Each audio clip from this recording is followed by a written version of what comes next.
Assalamualaikum warahmatullahi wabarakatuh. Perkenalkan, nama saya Rizkia dengan NPM 6204002 dari kelas 4A D4 Logistik Bisnis.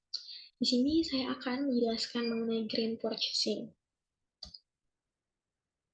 Yang pertama, pengertian apa itu green purchasing. Green purchasing merupakan keputusan pembelian yang didasarkan pada prinsip lingkungan. Green purchasing merupakan praktek penerapan kriteria lingkungan kemukakan bahwa produk atau jasa yang ingin dibeli. Pengintegrasian yang berkombinasi pengaturan untuk mengevaluasi dua atau lebih perilaku alternatif dan memilih salah satu di antaranya. Ada 7 komponen struktur pembelian, yaitu keputusan tentang jenis produk, bentuk, merek, penjualan, jumlah produk, waktu pembelian, dan cara pembayaran. Berikut masuk kepada beberapa langkah yang dapat diambil dalam menerapkan green purchasing dalam logistik. Yang pertama yaitu pemilihan vendor berkelanjutan.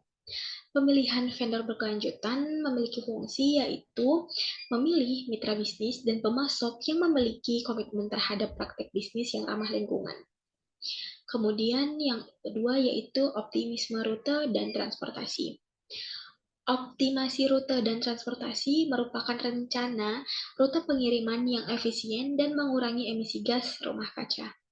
Pilih kendaraan dan metode transportasi yang lebih ramah lingkungan, seperti truk listrik atau pengiriman bersamaan. Berikutnya masuk kepada poin 3, yaitu penggunaan kemasan berkelanjutan. Yang mana penggunaan kemasan berkelanjutan ini mengharuskan kita untuk mempertimbangkan penggunaan kemasan yang dapat didaur ulang atau mudah terurai. Reduksi limbah kemasan adalah langkah positif dalam green purchasing. Yang terakhir yaitu pengolahan limbah. Pengolahan limbah terlibat dalam praktek pengolahan limbah yang bertanggung jawab. Kita sebagai manufaktur harus bisa mengelola limbah manufaktur kita dengan baik dan efisien. Gunanya yaitu daur ulang, dan daur ulang ini akan menimbulkan limbah seefisien mungkin. Berikutnya masuk kepada aspek green purchasing. Di sini ada beberapa aspek. Yang pertama yaitu sumber daya ramah lingkungan.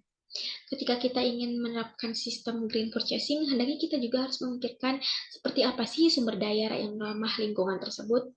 Kemudian energi yang efisien. Energi yang efisien juga diperlukan dalam penerapan green purchasing. Berikutnya, pengurangan limbah. Pengurangan limbah ini bertujuan untuk mengurangi limbah yang dapat mempengaruhi dampak buruk terhadap lingkungan.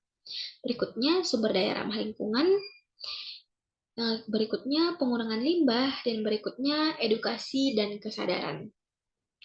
Edukasi dan kesadaran ini sangat diperlukan karena jika adanya edukasi terhadap green purchasing atau ramah lingkungan akan membuat masyarakat lebih sadar mengenai seperti apa dan apa dampak baik dari green purchasing atau penghijauan tersebut.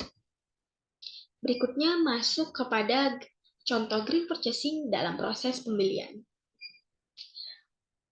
Contoh yang pertama yaitu pemilihan produk yang ramah lingkungan.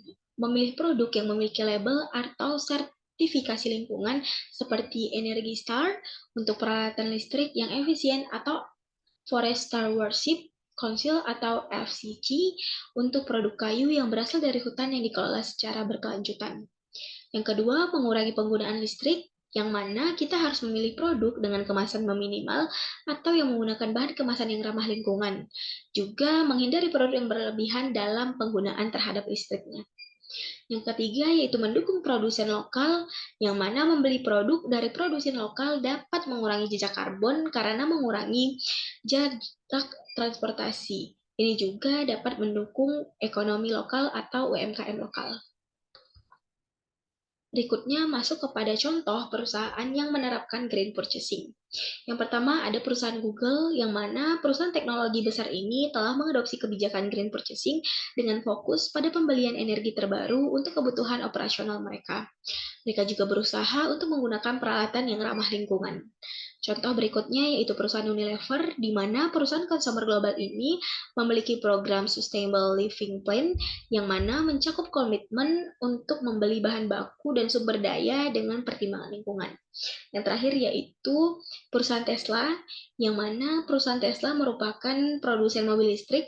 Hampir semua produk Tesla berkontribusi pada visi mobilitas yang lebih hijau. Proses produksinya juga terus ditingkatkan untuk menjadi lebih berkelanjutan. Sekian penjelasan mengenai purchasing. Apabila teman-teman memiliki saran atau tambahan ilmu, boleh menuliskannya di kolom komentar. Saya ucapkan terima kasih. Apabila ada kata yang salah, saya mohon maaf. Assalamualaikum warahmatullahi wabarakatuh.